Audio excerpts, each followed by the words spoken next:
예, 오늘 마지막 시간 마태복음 12장 1절부터 14절까지라고 되어 있는데요. 한 시간을 우리가 산상설교하니라고 지나가서 아마 첫 번째 단락 1절부터 8절만 저희들이 좀 살펴볼 수 있을 것 같습니다. 12장 1절부터 8절은 예수님께서 안식일 날 밀밭을 지나가시는 중에 제자들이 밭에서 밀을 잘라 먹는 그 사건으로 말미암아 생겨난 논쟁 단락인데요.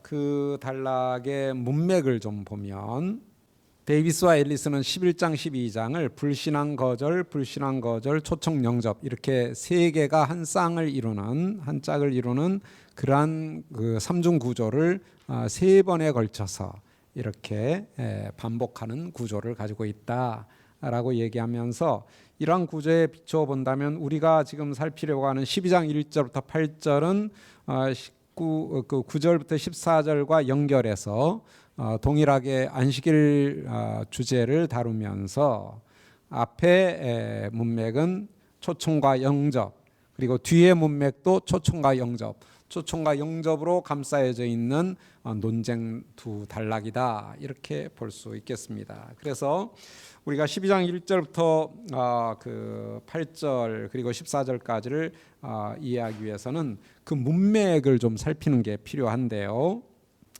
12장 25절부터 30절 보면 이렇게 시작을 합니다.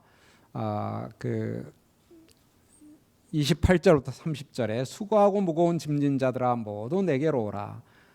그러면 내가 너희를 안식하게 할 것이다. 나는 마음이 온유하고 겸손하니 내 멍에를 메고 내게 배우라. 그러면 너희 영혼이 안식을 얻을 것이다. 내 멍에는 편하고 내 짐은 가볍다. 안식 관련된 그러한 주제로 구성된 초청 단락이 주어지고 그 다음에 이제 안식일 논쟁 단락이 나옵니다.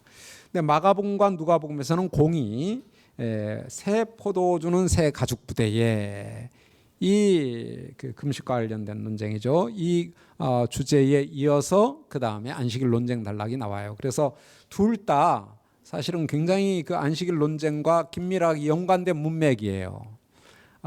특히 마가복음과 누가복음의 새 포도주는 새 가죽 부대에, 이거는 안식일 문제를 더 이상은 옛 가죽 부대 안에 담아두려고 하지 마라. 이제 안식일에 주가 오셨으니 새로운 가죽 부대에 안식일의 그림을 다시 담아라. 이런 그 요청을 하고 있기 때문에 문맥상 굉장히 적절한데 마태는 그 문맥보다 좀 더 의미 있는 문맥을 여기서 가져온 것 같아요. 그래서 마태복음의 고유한 그러한 문맥적 구절입니다. 안식과 관련된 수고하고 무거운 짐진 자들아 모두 내게로 오너라. 그러면 내가 안식하게 할 것이다. 이제 그리고 나서 10장 8절에 나는 안식일의 주다라고 말씀을 하시니까 이 안식 주제가 매우 긴밀하게 연결된다라는 점에서 굉장히 의미 있는, 그리고 12장 1절에 보면 그 시각에 예수님께서 안식일의 밀밭 사이로 지나가셨다. 그 시각에라는 표현을 씀으로써 이 안식과 관련된 초청 구절과 안식일 논쟁을 긴밀하게 연결을 시켜주고 있어요. 그래서 이 문맥에 대한 마태의 관심은 특별하다라는 점을 우리가 염두에 두고서 그러면 그 문맥부터 좀 저희들이 간단하게 살펴보도록 하겠습니다. 11장 25절 그때 예수께서 대답하여 이르시되 천재 주제이신 아버지여 이것을 지혜롭고 슬기 있는 자들에게는 숨기시고 어린아이들에게는 나타내심을 감사하나이다. 옳소이다. 이렇게 된 것이 아버지의 뜻이니이다.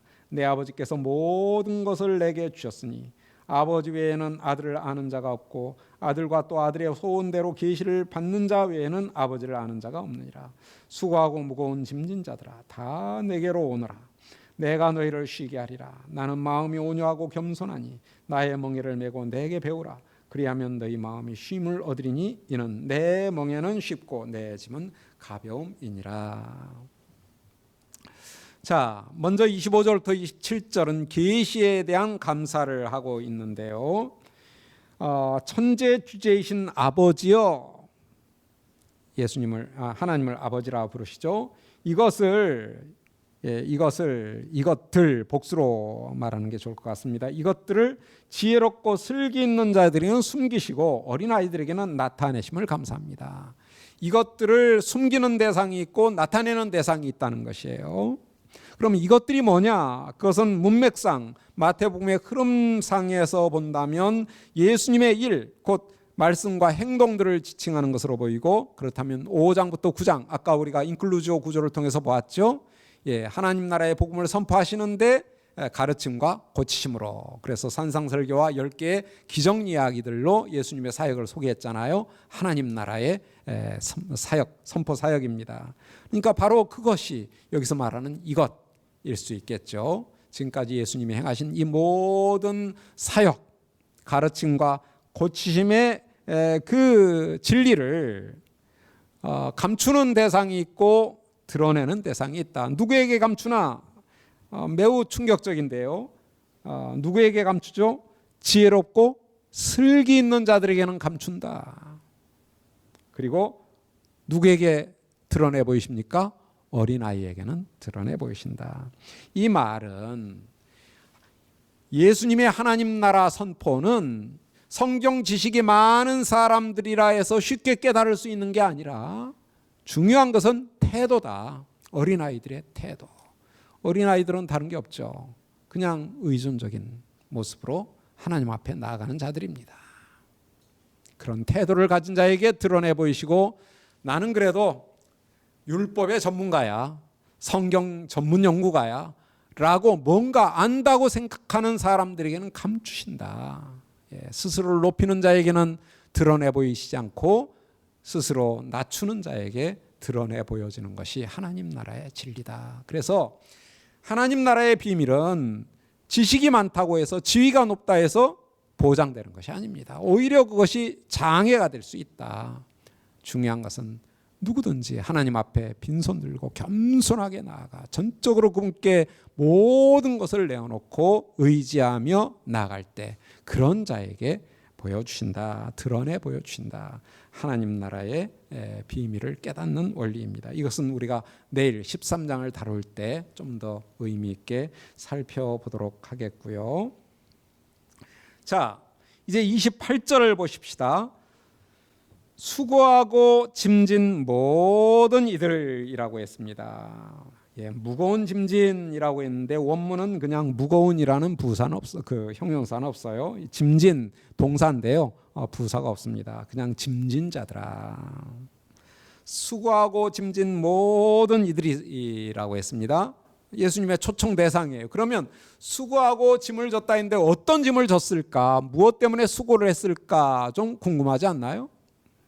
왜 이 사람들은 무거운 짐을 지고 있지? 짐을 지고 다니지? 그 짐은 뭘까? 통상적인 이해와 문맥 속에서의 의미를 우리가 잘 좀 분간해 봤으면 좋겠는데요. 보통 여기서 짐하면 죄의 짐을 많이 생각합니다. 그래서 여러분들 미션 영화 보셨나요? 미션 영화 보면 멘도사가 이제 동생을 결투로 죽인 다음에 그 다음에 속죄하는 의미로 그 투구하고 뭐 칼하고 무기들을 잔뜩 실은 그 뭐죠? 짐을 지고서 그 절벽을 올라가잖아요. 자기의 죄의 짐을 통회하는 마음으로 이제 죄의 짐을 상징하는 그것입니다. 자기가 칼로 사람을 죽였으니까 그 죄의 짐을 지고서 통회를 하는 그런 모습, 그런 그림의 무거운 짐을 연상하기 쉽습니다. 그런데 문맥 속에서는 그런 짐보다는 바리새인들과 서기관들의 율법에 대한 율법주의적인 해석, 그로 말미암아서 지워지는 짐을 지칭하는 것으로 이해하는 것이 문맥적으로도 지혜롭고 슬기로운 자, 그리고 12장 1절 이하에 등장하는 바리새인들 과 연관해 볼 때 좀 더 타당한 이해가 아닐까. 실제로 마태복음 안에서 포르티조, 짐을 진다라는 이 단어는 딱 한 번밖에 안 나와요. 여기에 짐진다. 그런데 그 명사형 포르티온이라는 이 짐이라는 그 명사는 마태복음 23장 4절에 또 한 번 나옵니다. 근데 거기서 짐이 어떤 짐인가 볼까요? 또 무거운 짐을 묶고 사람의 어깨에 지우되 자기는 이것을 한 손가락으로도 움직이려 하지 아니하는 서기관과 바리새인들을 지칭합니다. 그러니까 무거운 짐, 여기서 이 짐은 서기관과 바리새인들이 율법과 관련된 많은 조항들을 만들어서 사람들에게 지운다는 거예요. 근데 사람들은 그걸 지기가 너무 어렵다는 거예요. 그래서 이 유대인들 모두가 다 그 짐 때문에 헉헉거리고 있다는 거예요. 율법이라는 것이 짐이 되어버렸어요. 대표적으로 안식일 율법, 쉬라고 주어졌는데 그것은 그들에게 무거운 짐이 되고 있습니다. 그런데 예수님은 그러한 짐을 지고 있는 자들에게 내게 와라. 그러면 안식하게 할 것이다. 쉬게 할 것이다. 진정한 안식을 주겠다. 안식일이 짐이 되는 것이 아니라 안식일이 진정한 쉼이 되도록 하겠다. 나는 마음이 온유하고 겸손하니 내 멍에를 메고 내게 배우라. 예수님께 오면 멍에나 짐이 없어지는 게 아니에요. 여전히 멍에가 있습니다. 짐이 있습니다. 내게 와라. 내게 배우라. 그러면 너희 영혼이 안식을 얻을 것이다. 왜냐? 내 멍에는 편하고 내 짐은 가볍기 때문이다.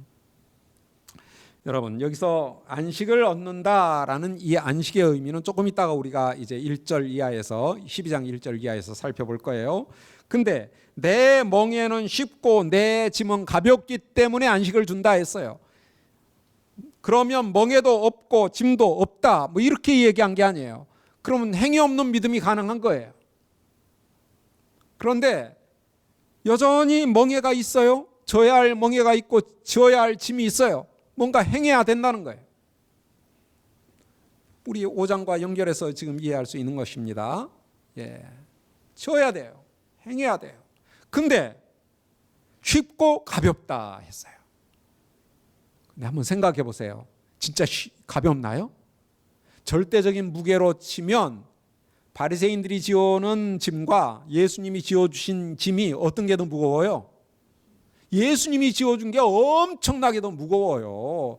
바리새인들이 지어주는 것은 율법을 어떻게 지키느냐, 율법에 머물러 있는 거예요. 근데 예수님은 그걸 뛰어넘어 버렸어요. 화를 어떻게 안 낼 것인가 바리새인들은 고민을 하고 있는데, 화는 물론이고, 죄송합니다, 살인을 어떻게 안 할 것인가, 이걸 지금 고민을 하고 있는데, 화도 내지 말라고 하니 이 무게의 차이는 엄청납니다. 그러니까 내 무게는 엄청 무겁다, 내 짐은 엄청 무겁다, 그래서 내 멍에는 지기가 너무 어렵다, 이렇게 말씀을 하셔야 되죠. 근데 정반대의 말씀을 하세요. 내 멍에는 쉽고 내 짐은 가볍다. 그건 뭘까요? 절대적인 무게가 아니라, 그 무게는 무겁더라도 느끼기에 쉽고 가볍다는 거예요. 왜요? 바리새인들은 아까 23장 보니까 뭐라고 그랬어요? 손끝도 까딱하지 않는 거예요. 짐만 지어주고 네가 알아서 줘. 그건 너가 알아서 해야 되는 거야. 내가 자세히 가르쳐줬잖아. 딱 뒷짐지고 있습니다. 나는 이미 했어. 그러니까 너희도 해. 여기서 손가락도 움직이려 하지 않는다를 자기들은 안 지키면서 사람들에게만 지키려 한다, 이건 아니에요. 바리새인들은 이미 지켰습니다. 근데 도와주지를 않는 거예요. 무거운 짐을 지게에다 지고 일어날 때 힘들 때 어떻게 하면 일어나기 쉽죠? 짐을 져봤어야죠. 언제 지게짐 안 져보신 분, 대부분이 져보신 분, 져보신 분, 어떻게 하면 쉽게 일어나죠? 지팡이가 없을 때 뒤에서 누가 옆에서 살짝만 들어주면, 손가락으로 살짝만 들어줘도 훌쩍 일어나요. 그게 손가락 까짝하지 않는다는 말이에요. 좀 해주면 일어날 텐데 가만히 지키만 보고 있어요. 일어나. 그것도 못 일어나? 나는 이미 했어. 아무 도움이 안 됩니다. 그냥 무거워서 일어나지를 못하는 거예요. 근데 예수님은 절대적으로 무거운 그러한 짐을 지라고 하시면서 너가 져가 아니라 내가 져줄게. 너는 어떻게 하면 된다고요? 자기를 부인하고 자기 십자가를 지면 돼. 죽으면 돼. 내가 대신 져줄게. 그리스도께서 내 안에 사심으로 내 안에 일어나는 모든 일들은 그리스도께서 하신다. 그래서 그분의 뜻을 이루어 가신다. 그게 가벼운 거예요. 안 하는 건 아닙니다. 분명히 하는데, 그거를 위해서 우리가 열심히 기도해야 되는데, 그렇게 함으로써 실제로 짐을 질 때는 가볍게 지고 쉽게 진다는 거예요. 상대적인 느낌이 훨씬 쉽고 훨씬 가볍다는 거예요. 그래서 그게 안식이라는 거예요. 여기서 쉽다, 가볍다가 아니라 아예 느끼지 못한다 라고 말씀하지 않으셨어요. 왜요? 아직 때문에, 완성에 아직 이르지 못했기 때문에 여전히 우리는 짐을 져야 되고 멍에를 져야 돼요. 근데 그게 바리새인들의 짐처럼 무거운 건 아니다. 훨씬 더 질만하다. 나에게 와라. 그리고 나에게 배워라. 내 제자가 되라. 그러면 얼마든지 가능하다라고 하는 원리를 여기서 보여주고 있습니다. 자, 그러고 나서 이제 밀밭에서 논쟁이 일어납니다. 그러니까 이 문맥을 이해하며 이 논쟁 이야기를 들어가는 게 매우 중요하다라고 마태는 생각한 것 같아요. 12장 1절. 그때 예수께서 안식일에 밀밭 사이로 가실새 제자들이 시장하여 이삭을 잘라 먹으니 바리새인들이 보고 예수께 말하되 보시오 당신의 제자들이 안식일에 하지 못할 일을 하나이다. 예수께서 이르시되 다윗이 자기와 그 함께한 자들이 시장할 때 한 일을 읽지 못하였느냐. 그가 하나님의 전에 들어가서 제사장 외에는 자기나 그 함께한 자들이 먹어서는 안 되는 진설병을 먹지 아니하였느냐. 또 안식일에 제사장들이 성전 안에서 안식을 범하여도 죄가 없음을 너희가 율법에서 읽지 못하였느냐. 내가 너에게 이르노니 성전보다 더 큰 이가 여기 있느니라. 나는 자비를 원하고 제사를 원하지 아니하노라 하신 뜻을 너희가 알았더라면 무죄한 자를 정죄하지 아니하였으리라. 인자는 안식일의 주인이라 하시니라. 먼저 12장 1절을 보면요, 상황 설정이 마가나 누가와 다릅니다. 그 시각에 예수께서 그 시각에를 집어넣음으로써요, 앞의 문맥과 이 이야기 사이에 긴밀한 문맥적 상관관계를 연결하고 있습니다. 그러면서 예수께서를 직접 얘기함으로써 기독론적인 포커스를 예수님께 맡기고 있어요. 이 이야기의 포커스를 예수님께서 마가나 누가에 비해서 마태의 관심사가 더욱더 분명하게 드러난 점을 알 수 있겠죠. 그리고 제자들이 배가 고팠다라고 하는 것은 그들에게 자비가 필요하다는 그들의 필요, 그들의 절박한 상황, 그것을 또 강조함으로써 이제 7절의 교훈과의 관계를 또 내다봅니다. 자비를 원한다라고 했을 때 이렇게 배고픈 자에게 필요한 게 뭐냐를 미리 내다보게 하는 마태의 관심사입니다. 2절 바리새인들의 비난이 이제 주어집니다. 바리새인들이 보고 예수께 말하되 보시오 당신의 제자들이 안식일에 하지 못할 일을 하나이다. 2절에 의하면 바리새인들은 들에서 이삭을 꺾는 행동을 안식일에 해서는 안 되는 추수행위로 간주하고 있다는 것을 알 수 있어요. 물론 그때 당시에 이거를 추수행위로 볼 것이냐 보지 않을 것이냐에 대해서는 랍비들 사이에서도 의견이 달랐습니다. 손으로 꺾어 먹는 건 추수가 아니다라는 사람, 낫으로 이렇게 도구를 사용해야만 그건 추수다라는 사람이 있는가 하면 손으로 꺾어도 그건 추수다라고 하는 사람들이 있었던 것 같아요. 적어도 이 본문에 등장하는 바리새인들은 손으로 꺾어 먹는 제자들의 행동이 추수행위다라고 생각을 한 것 같습니다. 그래서 비난하고 있어요. 자, 어쩌면 예수님은 바리새인들의 그러한 견해에 동의하지 않을 수도 있어요. 아니야, 손으로 잘라 먹었는데 이게 무슨 추수야 라고 반론을 펴실 수도 있습니다. 그래도 얼마든지 논쟁은 가능한 그러한 영역의 문제였습니다. 그러나 예수님의 논증의 초점은 그의 제자들이 안식일을 범하지 않았다라는 데 맞춰져 있지 않습니다. 오히려 그들의 비난을 일단 받아들입니다. 그래, 내 제자들이 안식일을 범하였다 치자. 그게 뭐가 문제지? 라고 논쟁을 시작하십니다. 그러니까 여기서 이 논쟁의 초점은 내 제자들이 안식일을 범하지 않았는데 왜 너희들 비난하느냐, 이게 아니에요. 설령 안식일을 범하지 않았다 할지라도 그래, 너희들이 안식일을 범했다고 하니 안식일을 범했다고 치자. 그 점에서부터 이제 논쟁을 시작하십니다. 그리고 예수님은 그 자신이 안식일의 성취이시기 때문에 그 자신뿐만 아니라 그의 제자들까지도 안식일 율법에 얽매일 필요가 없다라는 아주 과감한 주장을 펼쳐 나가십니다. 그러니까 안식일을 어기지 않았다가 아니라 안식일을 어겨도 나나 내 제자들은 아무나 문제가 안 된다라고 얘기하시는 거예요. 그러면서 첫 번째 답변의 내용이 3절 4절입니다. 이 3절 4절은 마가 누가에도 나타나는 내용이에요. 공통된 내용. 예수님의 첫 번째 응답은 다윗과 진설병 관련 논증입니다. 3절. 예수께서 이르시되 다윗이 자기와 그 함께한 자들이 시장할 때 한 일을 잊지 못하였느냐. 그가 하나님의 전에 들어가서 제사장 외에는 자기나 그 함께한 자들이 먹어서는 안 되는 진설병을 먹지 아니하였느냐.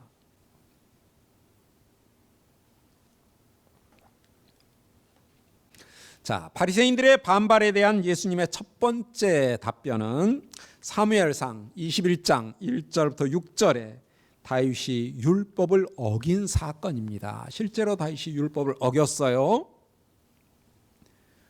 무슨 율법을 어겼죠? 제사장이 아닌데도 진설병을 먹은 율법을 어긴 사건입니다. 그런데 예수님의 이 말씀은 어떤 사람들은 유사원칙이다라고 얘기를 해요.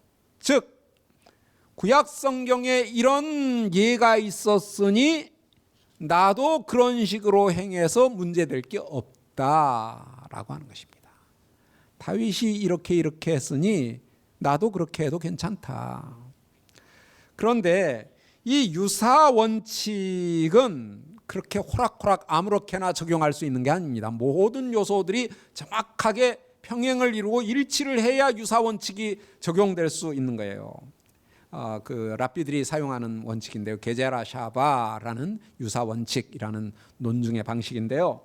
자, 그런데 보면 예수님이 과연 그런 방식을 썼겠느냐라는 의문이 생겨요. 왜냐? 다윗과 예수님의 행동 사이에서는요, 먼저 이슈가 달라요. 다윗의 경우는 진설병이고요, 예수님의 경우는 안식일에 일하는 문제예요. 이슈가 달라요. 진설병의 문제를 가지고 안식일에 적용하는 건 게제르 샤바가 될 수 없어요. 게다가 다윗과 동료들이 공히 생명의 위협을 받고 있었습니다. 근데 예수님과 제자들은 아무런 생명의 위협이 없는 상태예요. 그냥 배만 고플 뿐이에요. 게다가 다윗은 직접 몸소 진설병을 먹었습니다. 근데 예수님은 먹었다는 이야기가 없어요. 제자들이 먹었죠. 그러니까 이런 두 이야기를 게제라 샤바의 방식으로 입증한 것이다라고 본다면 예수님이 형편없는 논증가예요. 그래서 여기서 예수님이 의도한 것은 게제라 샤바 유사원칙으로 이 문제를 해결하려고 한 것이 아니다라는 결론을 먼저 내리는 게 필요하고요. 예수님의 관심은 그보다는 기독론적인데 초점이 맞춰져 있습니다. 다윗과 메시아 사이에는 암시적인 모형론이 있다는 거예요. 암시적인 모형론. 이 답변의 요지는 예수님의 권위입니다. 다윗에 비추어서 만일 위대한 왕, 모형이라 할 수 있죠, 다윗이 율법을 재해석할 수 있는 권위를 가졌다면 그보다 더 크신 왕, 메시아, 실체는 예수님은 더 큰 권위를 갖는다. 율법을 재해석할 수 있는 더 큰 권위를 갖는다. 재해석은 어기는 것을 수반합니다. 자, 만약에 다윗이 자신의 신분과 임무가 제사장들만 그 진설병을 먹어야 되는 그 율법보다 더 우위에 서 있는, 그만큼 자기의 임무가 더 중요하고 자기의 신분이 더 우위에 있다는 사실을 근거로 해서 진설병 먹어도 돼라는 율법의 재해석을 했다면 예수님은 더 중요하게, 율법을 재해석할 수 있는, 안식일과 관련된 율법을 재해석할 수 있는 권위가 있으시다. 실제로 마태복음 안에서는 22장 45절에 보면 다윗과 예수님 중에 누가 더 권위가 있느냐라는 문제를 다뤄요. 그리스도가 누구의 아들이냐? 사람들은 다 누구의 아들이라고 생각해요? 다윗의 아들이다. 그러면 다윗이 그리스도보다 더 권위가 높다는 논리가 가능해요. 근데 말도 안 되는 소리 하지 마라. 그 다윗이 나를 향하여, 아니 그리스도를 향하여 주라고 말했다. 주. 그리스도가 더 권위가 있는 것이다. 그러니까 이 마태복음 안에 다윗과 그리스도 사이의 이 모형론적인 관계는 매우 중요하게 내재되어 있다라는 점에서 예수님은 바로 이러한 모형론적 논증을 하고 있다.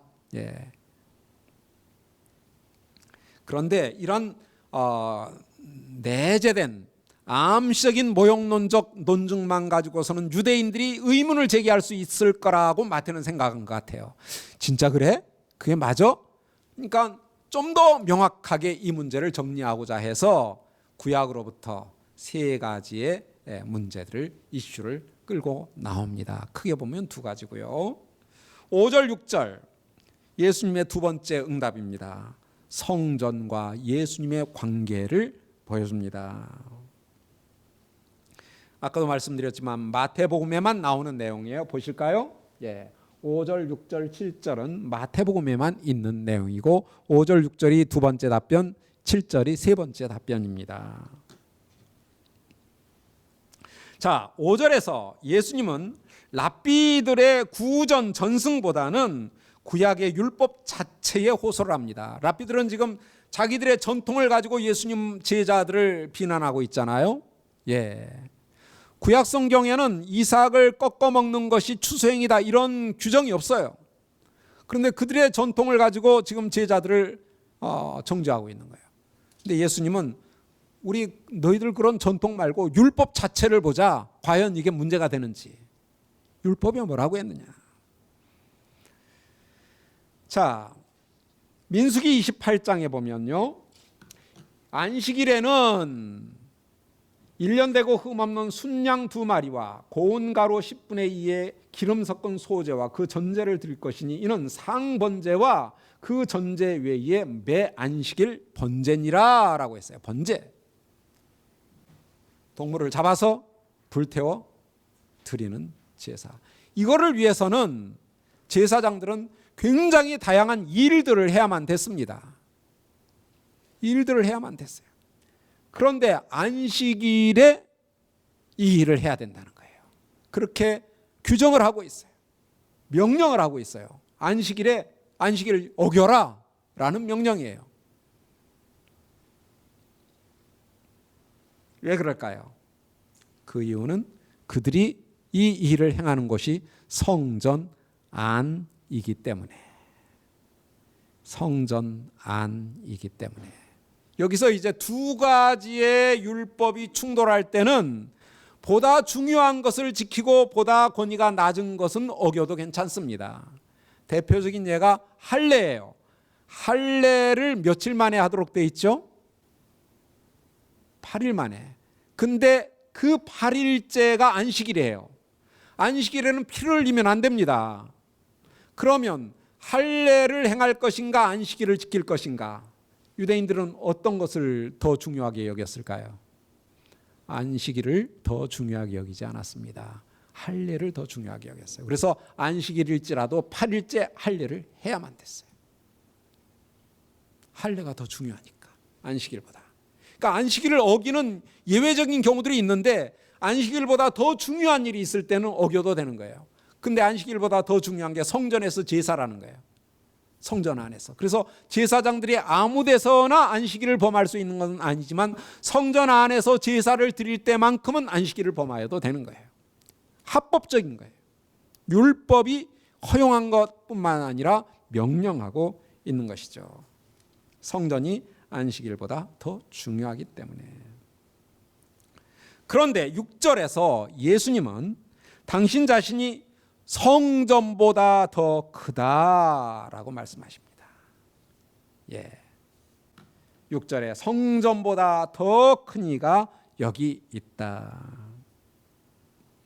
자, 이 명시적인 성전 모형론은 예수님의 논점 전개에서 어떤 역할을 하는가를 우리가 좀 살펴볼 필요가 있습니다. 하나님의 임재가 예수님에 의해서 성취되었고 이제는 그 기능이 성전에서 예수님께 이전되었다라고 하는 사상은 마태복음 안에서 매우 중요합니다. 그래서 1장 23절에서 임마누엘, 그리고 28장 20절 끝날 때 그 임마누엘 사상, 임마누엘로 시작하고 임마누엘로 끝나는 것이 마태복음이에요. 그러니까 이 하나님의 임재 사상은 매우 중요한데 바로 그 임재가, 하나님의 임재의 자리가 성전에서 예수님께 이전됐다는 거예요. 그래서 성전보다 더 큰 이가 여기 있다. 그런데 이 문맥에서 이 사상의 중요성은 너무나 분명합니다. 성전은 하나님의 임재의 중심으로서의 역할 때문에 안식일보다 더 큰 권위를 갖습니다. 그렇다면 성전의 역할을 성취하심으로써 그 성전의 기능을 대체하시는 예수님 자신은 성전보다 크시고 따라서 안식일보다 더 큰 권위를 가집니다. 그래서 우리가 이런 그 그림을 한번 그려보겠습니다. 안식일보다 성전이, 성전보다 예수님이 더 큰 권위를 갖습니다. 그러면 당연히 안식일과 예수님을 비교했을 땐 누가 더 권위가 있어요? 당연히 예수님이 더 권위가 있는 것이죠.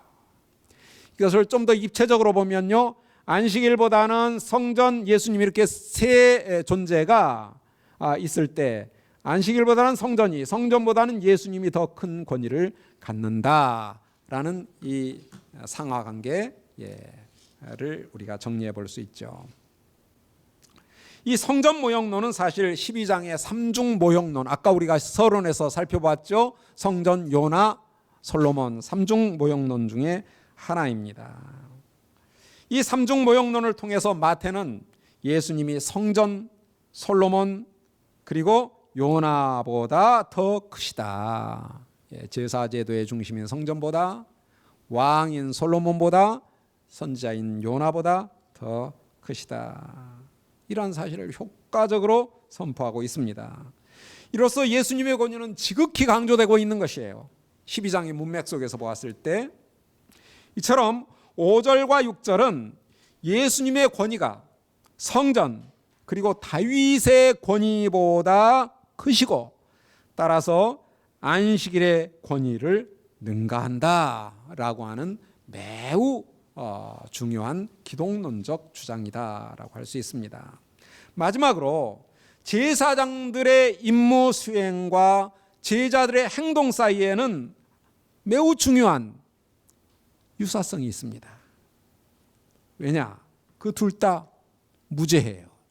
안식일 율법을 어겼는데도 무죄해요.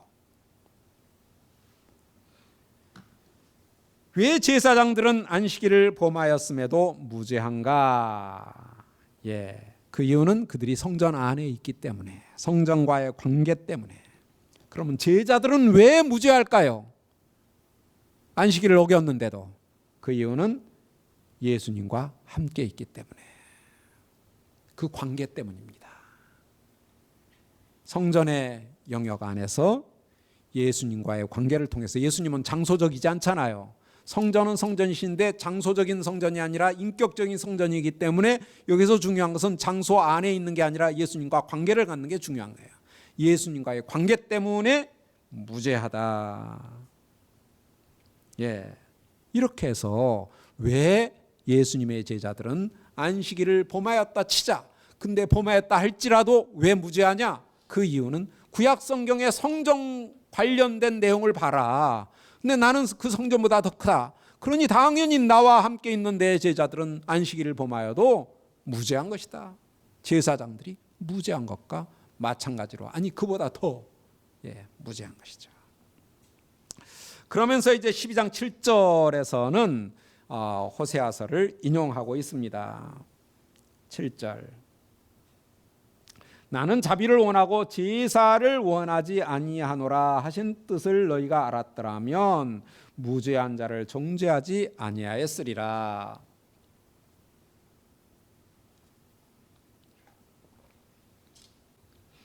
먼저 나는 제사가 아니라 자비를 원한다라고 말씀하십니다.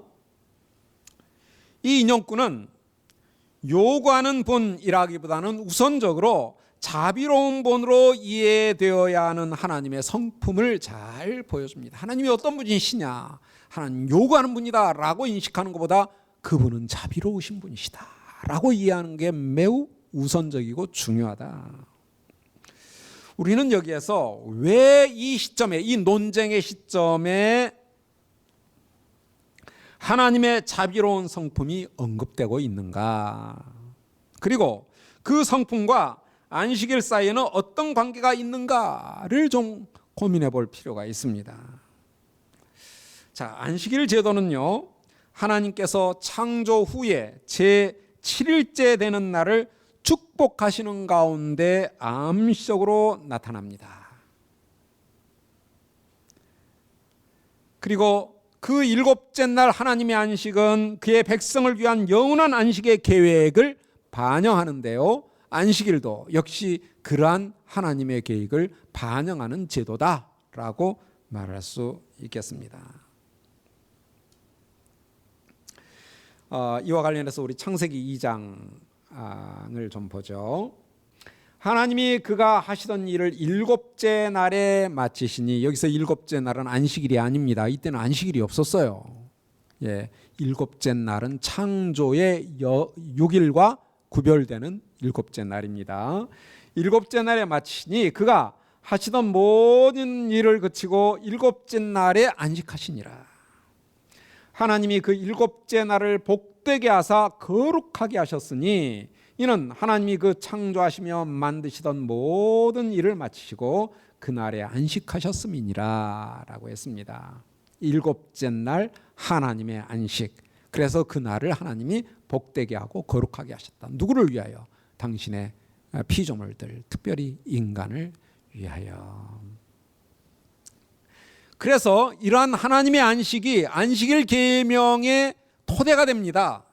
그래서 28장 출애굽기 20장 8절부터 11절을 보면 안식일을 기억하여 거룩하게 지키라. 엿새 동안은 힘써 내 모든 일을 행할 것이나 일곱째 날은 내 하나님의 여호와의 안식일인즉 너나 내 아들이나 내 딸이나 내 남종이나 내 여종이나 내 가축이나 내 문 안에 머무는 객이라 할지라도 아무도 일하지 말라. 이는 엿새 동안 나 여호와가 하늘과 땅과 바다와 그 가운데 모든 것을 만들고 일곱째 날에 쉬었음이니라. 그러니까 안식일 날 일하지 마라. 그러므로 나 여호와가 안식일을 복되게 하여 그 날을 거룩하게 하였다. 그래서 이 안식일은 복된 날인데 그 복된 것의 대상은 누구냐? 인간인 것이죠. 인간. 그런데 안식일 제도는 이집트로부터 이스라엘을 이끌어내신 구속적인 구출 사역 역시 반영하고 있다는 점을 우리가 주목하게 됩니다. 신명기 똑같은 안식일 계명이죠. 10계명 중에 이제 4계명 신명기의 버전을 보면 내 하나님 여호와가 내게 명령한 대로 안식일을 지켜 거룩하게 하라. 여기까지는 동일하죠. 엿새 동안은 힘써 내 모든 일을 할 것이나 일곱째 날은 내 하나님 여호와의 안식일인즉 너는 기억하라. 내가 애굽 땅에서 종이 되었더니 내 하나님 여호와가 강한 손과 편팔로 너희를 거기서 인도하여 내었나니 그러므로 내 하나님 여호와가 내게 명령하여 안식일을 지키라라 하였느니라. 안식일의 중요한 그 토대 중에 또 하나가 뭐냐? 출애굽이라는 거예요. 해방 사건이라는 것이. 그러니까 안식일에는 이 두 가지의 토대가 있어요. 창조 사건과 출애굽 해방 사건. 자, 여기서 우리는 그 안식일과 창조의 관계를 좀 정리해 보십시다. 일곱째 날 하나님의 안식은요, 모든 안식 개념의 근원이자 원형입니다. 여기에 모든 안식 개념이 출발하는 거예요. 안식일은 뭘까? 먼저 하나님의 안식의 그림자입니다. 출애굽기 20장 8절부터 11절 이걸 보여주죠. 그러면서 또 한 가지 기능을 합니다. 안식일은 그림자, 모형의 기능을 해요. 그래서 그리스도께서 성취하신 궁극적 안식, 곧 구원의 모형입니다.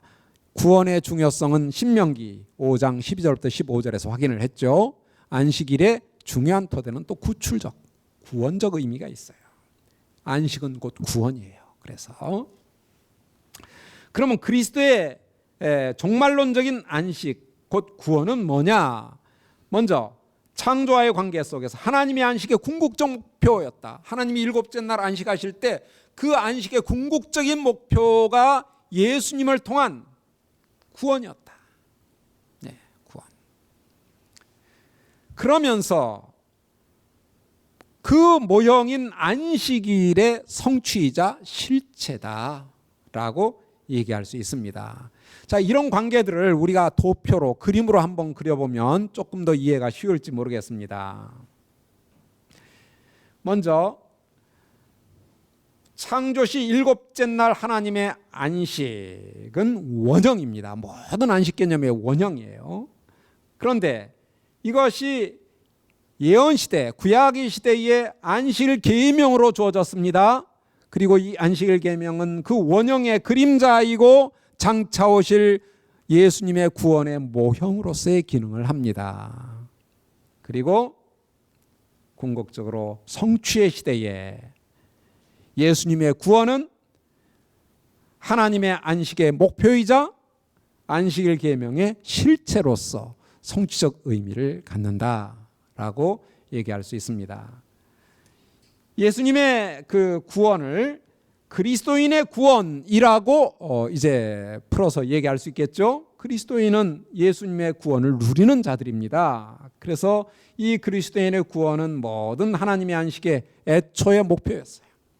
그리고 안식일 계명이 내다봤던 실체를 우리가 지금 누리고 있는 것이다.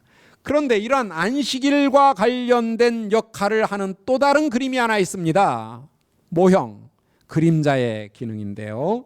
그거는 뭐냐? 이스라엘의 가나안 땅입니다.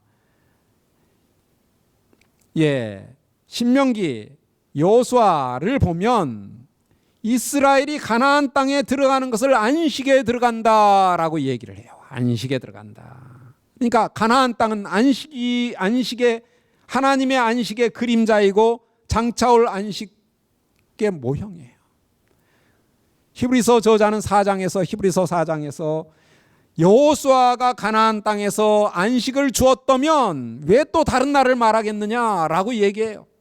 그러니까 여호수아가 가나안 땅에서 안식을 준 건 사실인데 그 안식은 실체의 안식이 아니라 그림자의 안식이었다는 것이죠.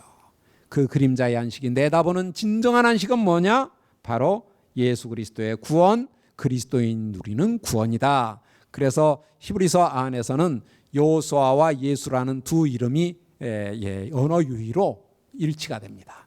여호수아를 헬라어로 예수스라고 하거든요. 예수님의 이름은 예수스고, 그러니까 예수스가 진정한 안식을 주었다면 왜 또 다른 나를 얘기했겠느냐? 예수님이 와서, 예수스가 와서 그 안식을 준다, 이렇게 얘기를 해요.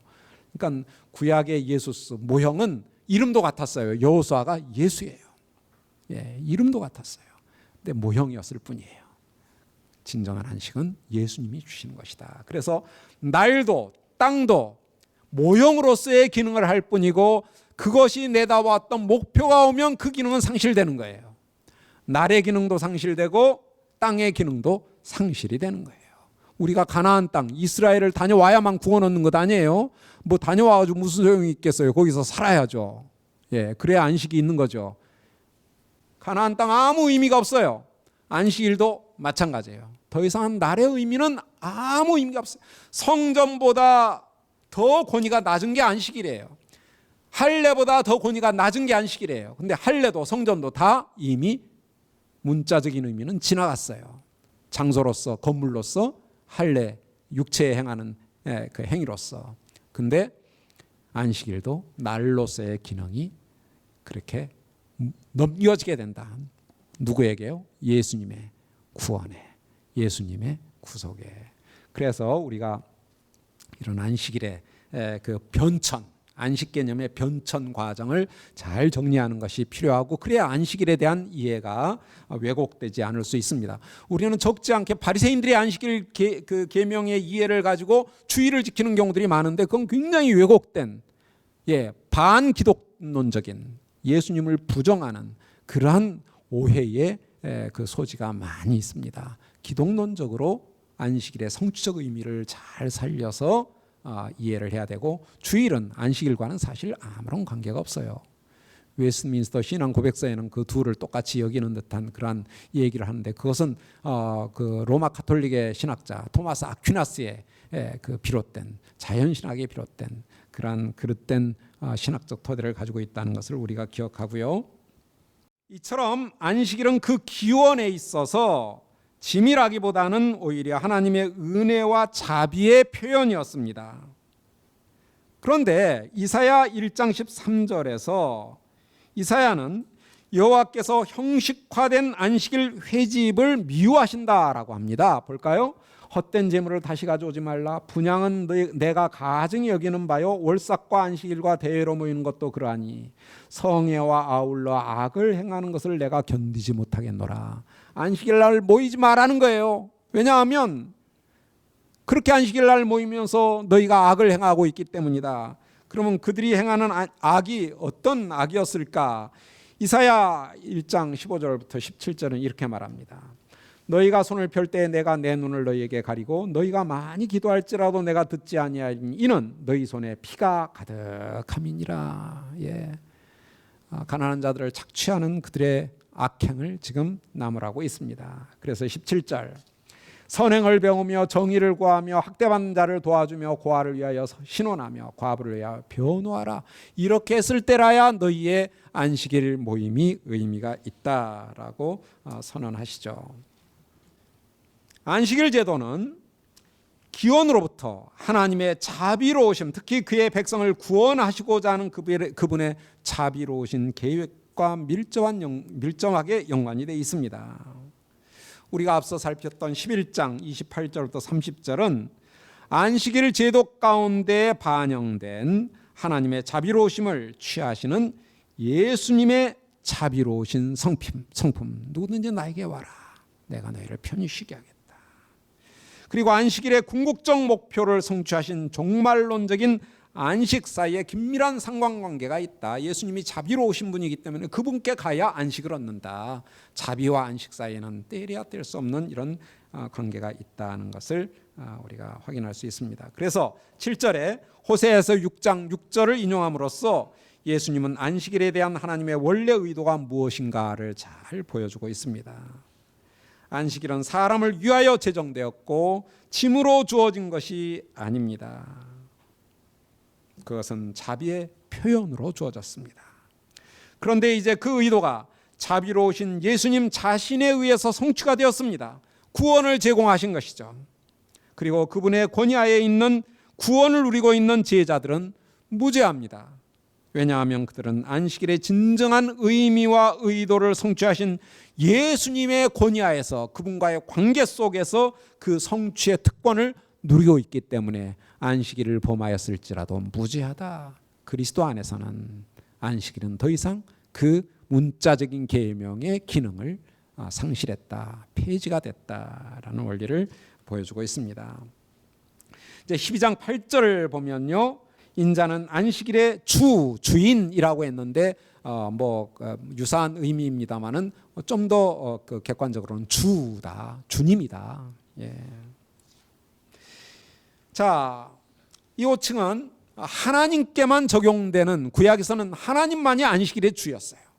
그리고 너희의 안식일, 그녀의 안식일이라는 호세아서에서의 그 표현인데, 그것은 하나님이 인정하지 않는 이스라엘 자신들의 안식일, 그녀의 안식일이 되면 더 이상 하나님이 인정하지 않는 안식일이에요. 하나님이 인정하시는 안식일의 주권은 유일하게 하나님께만 있어요. 근데 예수님은 이제 그 주권이 예수님께 주어져 있다라고 선언하십니다. 얼마나 강력한 선언인지 모릅니다. 하나님의 권리를 스스로 주장하고 있는 것이니까요. 왜요? 하나님이 창조 때 의도했던 하나님의 창조 때 의도했던 하나님의 안식을 예수님이 주고 계시기 때문에 이제 예수님은 하나님이 안식일의 주였는데 그 주의 권위를 예수님이 이 땅에서 우리를 위하여 시행하고 계시다라고 볼 수 있습니다. 예수님은 그 하나님의 원래 의도를 성취하셨습니다. 그래서 그분은 주가 되셨고 그 주로 말미암아 우리는 그 안식을 누리는 혜택을 지금 누리고 있는 제자들이 된 것이죠. 그렇다면 이 12장 1절부터 8절의 본문은 5장 17절의 본문을 그대로 연결해서 이해하는 게 필요합니다. 내가 안식일을 폐하러 온 것이 아니라 성취하러 왔다. 율법이나 선지자를 폐하러 온 것이 아니라 성취하러 왔다 했는데 그 구체적인 예가 내가 안식일을 폐하러 온 게 아니다. 안식일의 문자적인 날로서의 기능은 폐지됐다. 그러나 그렇다고 해서 폐하는 게 아니다. 그 궁극적인 목표를 내가 이름으로 성취하는 것이다. 내가 안식일을 성취하러 왔고 너희는 그 안식일의 성취를 누리고 있는 자들이다. 그래서 우리는 예수님께 나아가면 이미 안식일 계명이 추구했던 목표를 누리고 있는 자들이 되는 거예요. 더는 우리가 날에 얽매이지 않는다는 말이에요. 그래서 이와 관련된 그 교훈을 좀 한번 좀 살펴보도록 하겠습니다. 아까 제가 웨스트민스터 신앙고백서를 좀 얘기했는데요. 아마 여러분들의 장로교인들도 장로교 목사님들도 계실 텐데 저도 참고적으로 장로교 목사입니다. 근데 웨스트민스터 신앙고백서가 굉장히 중요하죠. 그러나 이것은 인간의 역사 속에서 만들어진 하나의 신앙고백서일 뿐이지 이게 절대적인 진리는 아니에요. 이게 어떤 부분은 굉장히 충실하게 성경을 반영하고 있지만 어떤 부분은 성경적이지 않은 요소도 있을 수 있는데 대표적인 안식일 관련 부분이 매우 아쉬워요. 이렇게 말합니다. 하나님은 그분의 말씀에서 모든 시대의 모든 사람들에게 의무로 지우는 영구적인 명령에 의하여 이게 이제 자연법 사상이에요. 토마스 아퀴나스의 7일 중에 하루를 안식일로 특별히 정하셔서 자신에게 거룩히 지키게 하셨다. 이 안식일은 창세부터 그리스도의 부활까지는 한 주간의 마지막 날이었지만 그리스도의 부활 후부터는 한 주간의 첫째 날로 바뀌었는데 성경에 어떤 근거도 찾아볼 수가 없습니다. 성경에는 이 날을 주일이라고 한다. 주일이라는 표현은 나오지만 이게 안식일을 대체한다는 근거는 어디에도 없어요. 이건 토마스 아퀴나스가 매우 강하게 주장했던 바입니다. 이 날은 세상 끝날까지 기독교의 안식일로 계속되어야 할 것이다. 이렇게 정리를 합니다. 그리고 이제 예배 모범에 가면 바리새인들의 그 규례들을 많이 가져와 가지고 이렇게 해야 된다. 이렇게 말을 하는데 종교 개혁자들은 결코 이런 입장을 취하지 않습니다. 볼까요? 루터에게 있어서 그리스도인들은 매주 쉼의 날이나 심지어 예배일까지도 종교적 의미로 지켜야 할 아무런 의미도 없다라고 얘기한다는 것을 복음이 잘 정리해주고 있습니다. 루터는 쉼의 날로서 뿐만 아니라 예배일도 반드시 어떤 주일 한 날을 정해가지고 의무적으로 지켜야 될 필요가 없다는 거예요. 모든 날 다 똑같다는 것이죠. 이러한 루터의 전통을 잘 이어받았다라고 할 수 있는 아우그스부르크 신앙고백서, 웨스트민스터 신앙고백서보다 한 100년 더 앞서 있는 내용입니다. 모든 모세적 의식들이 복음에 계시된 후에는 생략될 수 있다고 가르친 성경은 안식일을 폐지하였다. 성경은 안식일을 폐지했다는 것이에요.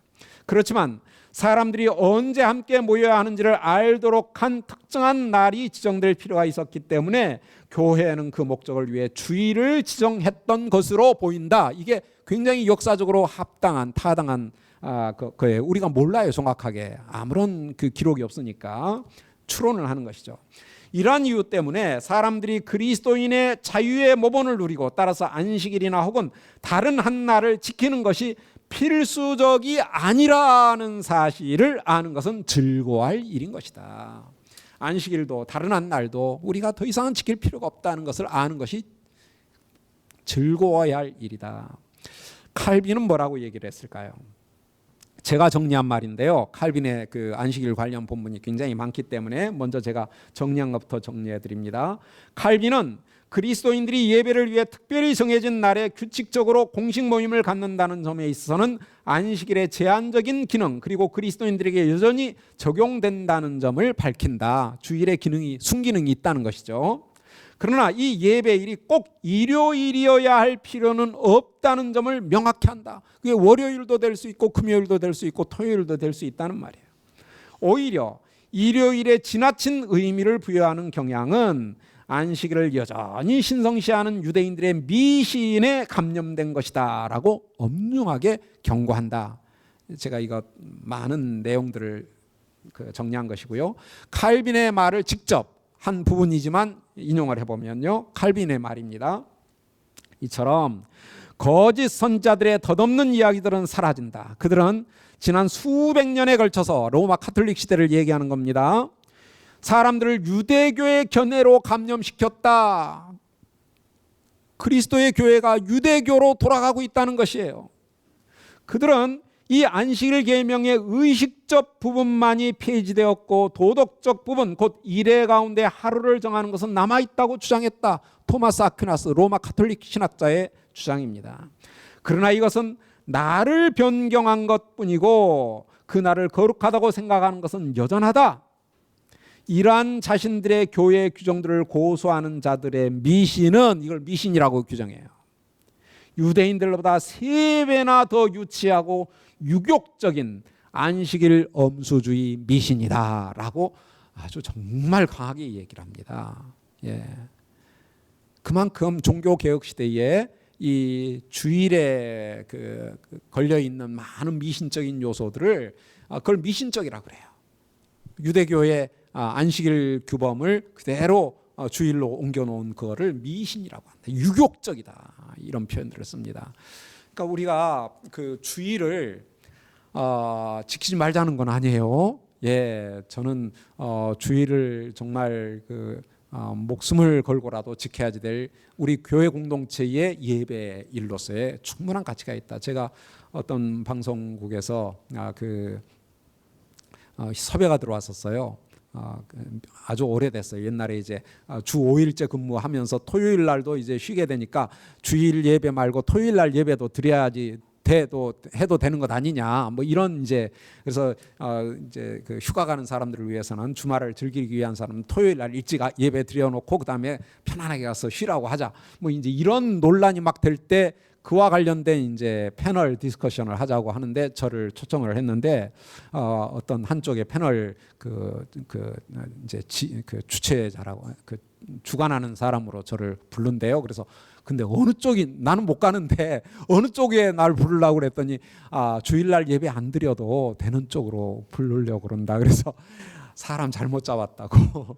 그랬더니 교수님 책을 읽어보니까 그렇게 말씀하시는 것 같은데 책을 정말 잘 읽어봐라. 왜 이렇게 대충만 읽었냐. 제 입장이 궁금하시면 제 책을 예수님과 안식일 그리고 주일이라는 제 책이 있으니까요. 그 책을 읽어보시고, 주일은 우리에게 하나님의 백성 공동체가 함께 모여 하나님께 예배할 수 있는 일주일 중에 하루밖에 주어져 있지 않은 놀라운 특권이에요. 이것마저 뺏어가려고 하면 안 돼요. 그리고 그건 공동체적인 약속이고 하나님 앞에서 우리가 약속한 것이기 때문에 그런 의미에서 중요해요. 예, 막 권투 중계한다고, 옛날에 저는 권투 중계하는 목사님이 7시 반 시간 피해가지고 유재도 뭐 이렇게 아시아 뭐 예배 시간을 뭐 6시로 땡기고 8시로 늦추고 했다가 쫓겨난 목사님 봤어요. 쫓겨날 만해요. 예배 시간을 막 권투 중계보다도 못하게 생각하면 안 되죠. 어떻게 하나님 앞에서 예배드리는 그 예배 공동체의 그 약속을 그렇게 막 마음대로 해요? 그러면 안 되죠. 물론 어떤 경우에는 피치 못하게 그래야 할 필요가 있기도 하지만, 그러나 어떤 우리의 편의를 위해서 그러면 안 돼요. 하나님의 뜻을 이루기 위해서는 모르지만. 그래서 주일날 예배 그 시간은 정말 목숨을 걸고 우리가 지켜야죠. 나라에서 만약에 못 모인다, 코로나로 모이지 마라, 그래서 이거 굉장히 참 위협적인 상황이에요. 우리가 지혜로워야 되지만 무작정하고 안 모이는 게 대수는 아니란 말이죠. 지금 코로나 상황에서 여러분들 이렇게 모였잖아요. 막 오늘 6,000명 막 올라가고 그랬다는데도 모여 계시는 여러분들이 아마 오시겠다고 하다가도 이것 때문에 또 안 오신 분도 계실 수 있어요.